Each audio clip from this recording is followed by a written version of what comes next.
अकाल मृत्यु को टालने वाली काशी विश्वनाथ ज्योतिर्लिंग की कथा। भक्तों, आज की कथा अब तक की सबसे महत्वपूर्ण कथा है, क्योंकि इस कथा को सुनने मात्र से ही अकाल मृत्यु टल जाती है। अकाल मृत्यु आपको छू भी नहीं सकती।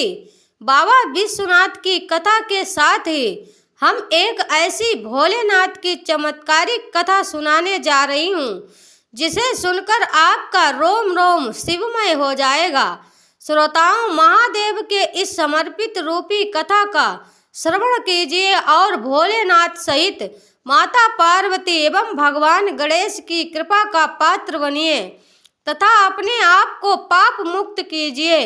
भगवान शिव की कथा, उनके गुणगान और उनकी महिमा को सुनने, कहने और हुंकार भरने वालों पर महादेव अति प्रसन्न होते हैं। जो फल आप तीर्थ यात्रा करके अर्जित करते हैं, वह फल इस कथा का श्रवण करने मात्र से ही प्राप्त हो जाता है। तो चलिए भक्तों, इस पावन कथा के सागर में डुबकी लगाते हुए हम अपने तन मन को पवित्र करते हैं। आप सभी भक्त गणों से निवेदन है कि यदि आपने हमारे चैनल को अभी तक सब्सक्राइब नहीं किया है तो कर लीजिए। कमेंट बॉक्स में प्रेम से जय शिव शंकर, जय भोलेनाथ जरूर लिखें। चलिए अब कथा को शुरू करते हैं। कथाओं के अनुसार शिव और माता पार्वती विवाह के बाद कैलाश पर्वत पर रहने लगे थे। एक दिन माता पार्वती ने कहा, हे प्राणनाथ, सभी देवी देवताओं के अपने घर हैं, उस तरह हमारा घर क्यों नहीं है? रावण ने तो लंका को ले लिया, इसीलिए हमें दूसरी जगह के बारे में सोचना चाहिए। तब महादेव को काशी नगरी पसंद आई। फिर निष्क नामक शिव भक्त ने अच्छी जगह के रूप में काशी नगरी को भोलेनाथ के लिए चयनित कर दिया। ऐसा करने से काशी के राजा बहुत दुखी हुए। राजा ने ब्रह्मा जी की तपस्या की और उन्हें प्रसन्न करके अपनी समस्या बताई। राजा ने कहा, देवता देवलोक में रहते हैं, पृथ्वी तो मनुष्यों के लिए है। तब ब्रह्मा जी के कहने पर शिवजी काशी छोड़कर मृदाचल पर्वत पर चले गए, लेकिन काशी नगरी के लिए अपना मोह त्याग नहीं सके। तब भगवान विष्णु ने राजा को तपोवन में जाने का आदेश दिया। इसके बाद काशी महादेव जी का स्थायी निवास स्थान बन गई और यहाँ आकर भगवान शिव काशी विश्वनाथ ज्योतिर्लिंग के रूप में स्थापित हो गए। तभी से इन्हें काशी विश्वनाथ कहा जाने लगा। यही है काशी विश्वनाथ की महिमा। श्रोताओं, आइए सुनते हैं काशी विश्वनाथ और उनके भक्त की कहानी, जिसे सुनकर हमारा तन मन भक्तिमय हो जाएगा। तो चलिए शुरू करते हैं। शिव सृजन है और शिव विनाश भी, शिव मंदिर हैं और शमशान भी, शिव आदि हैं और अनंत भी।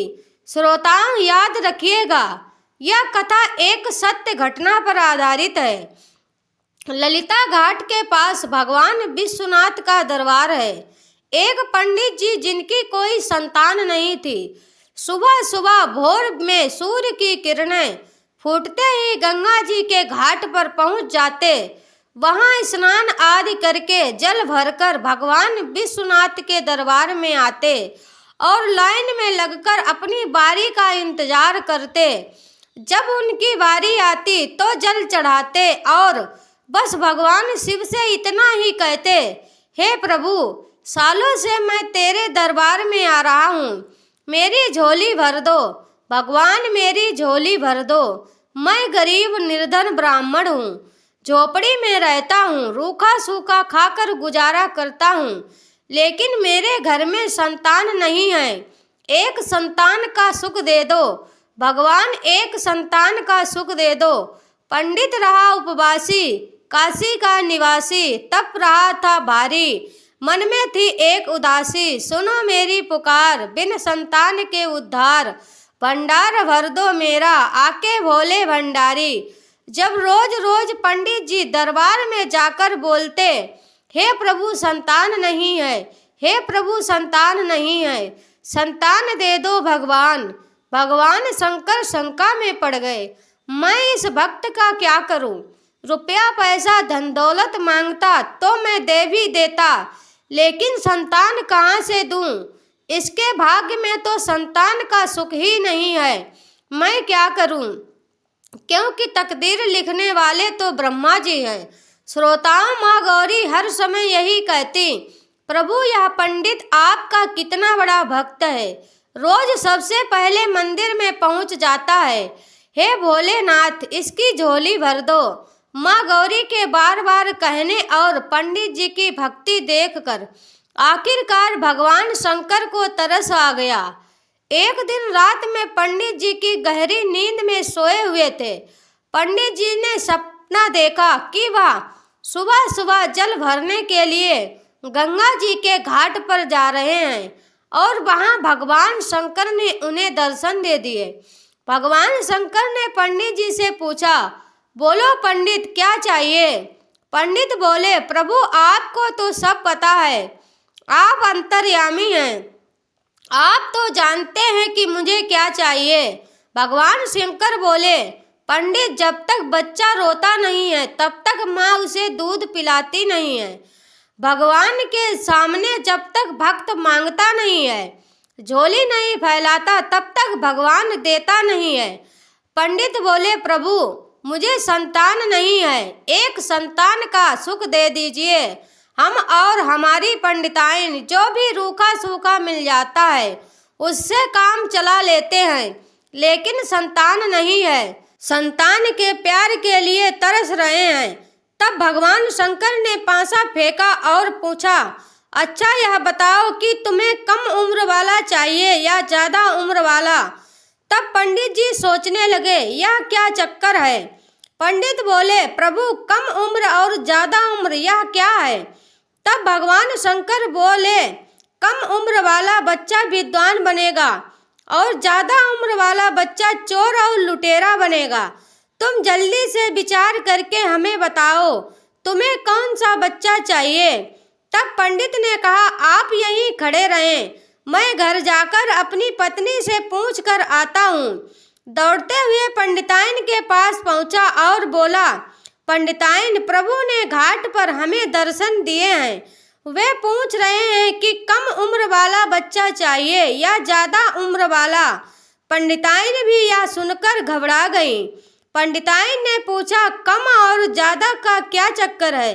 पंडित जी ने कहा, पंडिताइन, भगवान शिव ने कहा है कि कम उम्र वाला बच्चा विद्वान होगा और ज्यादा उम्र वाला बच्चा डाकू और चोर बनेगा।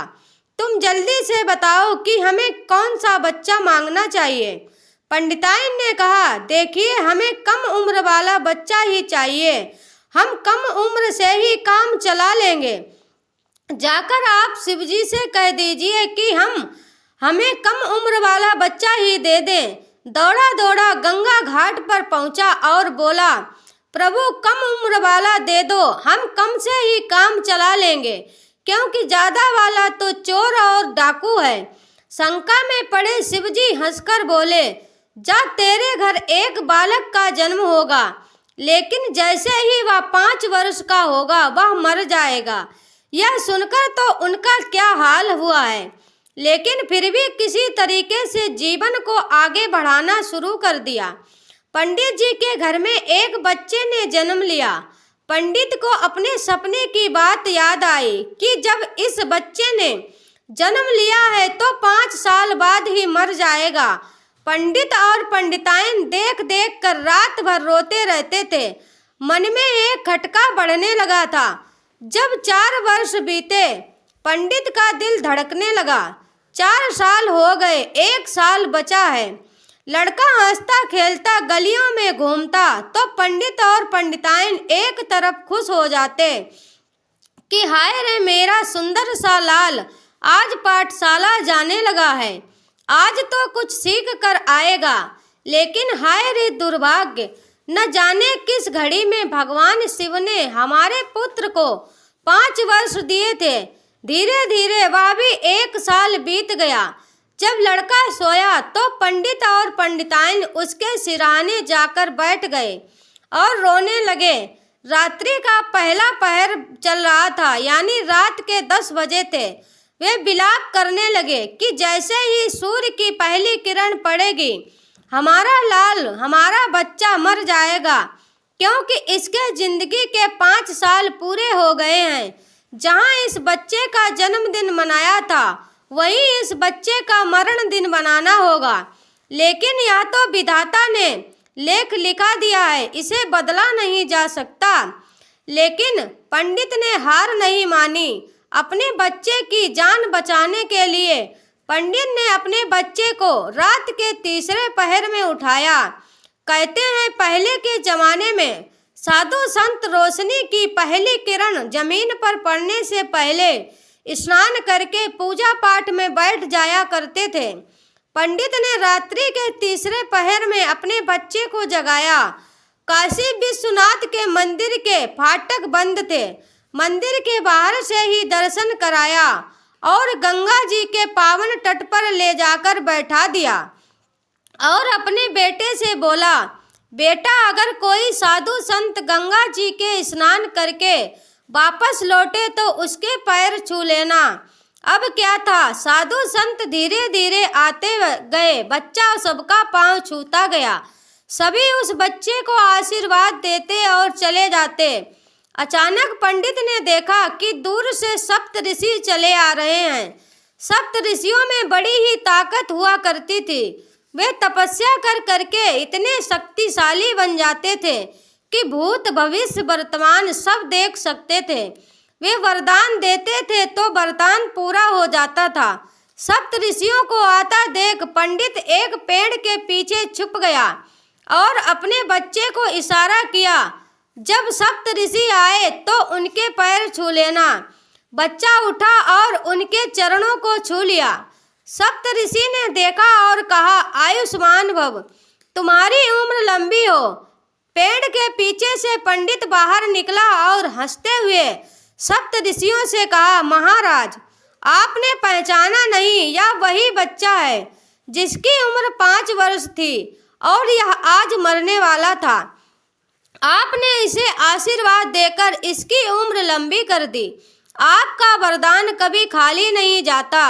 सप्त ऋषियों ने सोचा कि हम तो वरदान दे चुके हैं और अगर हमारा दिया हुआ वरदान पूरा नहीं हुआ तो दुनिया में हमें मानने वाला कोई नहीं होगा। लोग कहेंगे कि सप्त ऋषि वरदान तो देते हैं लेकिन पूरा नहीं होता।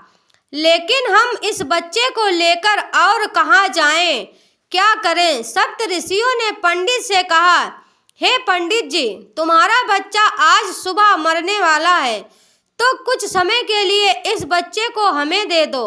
महादेव के वचन को काटने की हम में इतनी क्षमता नहीं है। अगर हमने ऐसा किया तो महादेव नाराज हो जाएंगे। चलो यह मुसीबत ब्रह्मा जी के गले में डाल देते हैं, फिर वह जाने और भगवान शिव जी जाने, हमारी जान छूटेगी। सप्त ऋषियों के साथ वह बालक ब्रह्मा जी के पास पहुंचा। सप्त ऋषियों ने कहा, बेटा, वह ब्रह्मा जी हैं, जाओ धीरे से उनके पांव को छू लो। ब्रह्मा जी उस समय किसी अन्य की तकदीर लिख रहे थे और तकदीर लिखने में व्यस्त थे। लड़का ब्रह्मा जी के पास धीरे धीरे गया और ब्रह्मा जी के पांव को हाथ लगा दिया। ब्रह्मा जी ने कलम रोकी और बच्चे को देखा और बोले, आयुष्मान भव, तुम्हारी उम्र लंबी हो। सप्त ऋषियों ने कहा, चलो बात टली। अरे प्रभु, आप तो तकदीर लिखते हो, बच्चे को पहचान तो लेते। यह वही बच्चा है जिसे भगवान शिव ने 5 वर्ष की आयु दी थी। आज सुबह होते ही यह मरने वाला है। पंडित ने हमें फंसाया और अब यह आपका काम है। हम तो चलते हैं। प्रणाम। यह सुनकर ब्रह्मा जी घबरा गए। ब्रह्मा जी सोचने लगे कि मैं भगवान शिव के वचन को कैसे काट सकता हूँ, या तो मुझसे नहीं होगा। अब यह सोचने के बाद ब्रह्मा जी ने सोचा कि चलो विष्णु जी के पास जाते हैं, वही कुछ हल बताएंगे। अब ब्रह्मा जी उस बच्चे को लेकर विष्णु जी के पास जाते हैं। जब वे विष्णु जी के पास पहुँचते हैं, उस समय विष्णु जी शयन कर रहे होते हैं और गहरी निद्रा में होते हैं। ब्रह्मा जी बच्चे से कहते हैं, जाओ भगवान विष्णु के चरण स्पर्श करो। बच्चा धीरे धीरे भगवान विष्णु के पास जाता है और उनके चरणों को छू लेता है। चरण स्पर्श करते ही भगवान विष्णु की निद्रा भंग हो जाती है और जब वे देखते हैं तो बच्चे को आशीर्वाद देते हुए कहते हैं, आयुष्मान भव, तुम्हारी आयु लंबी हो। यह देखकर विष्णु जी को ब्रह्मा जी की सारी कथा सुनाते हैं। कथा सुनकर विष्णु जी भी घबरा जाते हैं। भगवान विष्णु सोचते हैं, यह तो बहुत बड़ी गलती हो गई। मैंने निद्रा में इस बच्चे को आयुष्मान होने का वरदान तो दे दिया है, अब भगवान शिव के वचन को मैं टाल या काट तो नहीं सकता, इसीलिए मुझे भगवान शिव के पास ही जाना होगा। जब वे सभी शिव जी के पास पहुंचते हैं, भगवान शिव कैलाश पर्वत पर बैठे ध्यान मग्न थे। बच्चा भगवान शिव के पास जाकर उनके चरणों को छूता है और उन्हें प्रणाम करता है। इतने में भगवान शिव की आंखें खुल जाती हैं और वे बच्चे को देखते ही आशीर्वाद देते हुए कहते हैं, आयुष्मान भव, तुम्हारी आयु लंबी हो। तब भगवान विष्णु ने कहा, हे भोलेनाथ, आपने इस बच्चे को सिर्फ 5 वर्ष की आयु दी थी और यह आज मरने वाला था। अब आपके आशीर्वाद से इसकी आयु बढ़ गई है। भगवान शिव ने कहा, हे सप्त ऋषियों, इस बच्चे को मेरे मंदिर काशी विश्वनाथ में ले जाओ और वहां इसे शिवलिंग पर बेलपत्र चढ़ाने को दो। जब बच्चा मंदिर में जाकर बेलपत्र चढ़ाता है और सूरज की पहली किरण धरती पर पड़ती है, तभी यमराज उसके प्राणों को हरने के लिए आते हैं। तब बच्चा बहुत ही डर जाता है और अपने दोनों हाथों से शिवलिंग को जोर से पकड़ लेता है। यमराज बोले, चलो बेटा, तुम्हारा समय आ गया है। बच्चा बोला, मैं तो चलूंगा, लेकिन भगवान शिव भी मेरे साथ चलेंगे। तभी भगवान शंकर वहां प्रकट होते हैं और यमराज से कहते हैं, हे यमराज, इस बच्चे का समय अभी पूरा नहीं हुआ है। शिवजी बोले, हे यमराज, पृथ्वी के लेख के अनुसार ब्रह्मा जी के लेख के हिसाब से शिव का एक दिन करोड़ों वर्षों के बराबर होता है। तो अब जोड़ कर देखो, 5 वर्ष की आयु में इस बच्चे की वास्तविक आयु कितनी बची है। यमराज जी के पास इतना समय नहीं था कि वह गणना करते। वह अपने भैंसे को घुमाकर चले गए। तो श्रोताओं, संगम नगरी पर प्रयागराज में राजा अकबर का एक किला है जिसके अंदर अक्षय वृक्ष है। उसी अक्षय वृक्ष के पीपल के पत्ते पर भगवान शिव ने इस बच्चे को दर्शन दिए थे। वह बच्चा और कोई नहीं बल्कि मार्कंडेय ऋषि थे, जिन्होंने स्वयं मृत्यु को पराजित कर दिया और मार्कंडेय पुराण की रचना की। इन्होंने ही महामृत्युंजय मंत्र का उच्चारण किया और इसे संसार को प्रदान किया। हर हर महादेव। अगर वीडियो पसंद आई हो तो हमारे चैनल को सब्सक्राइब करें और हमारे वीडियो को लाइक करें। आप सभी का दिल से धन्यवाद। हर हर महादेव। जय शिव शंकर।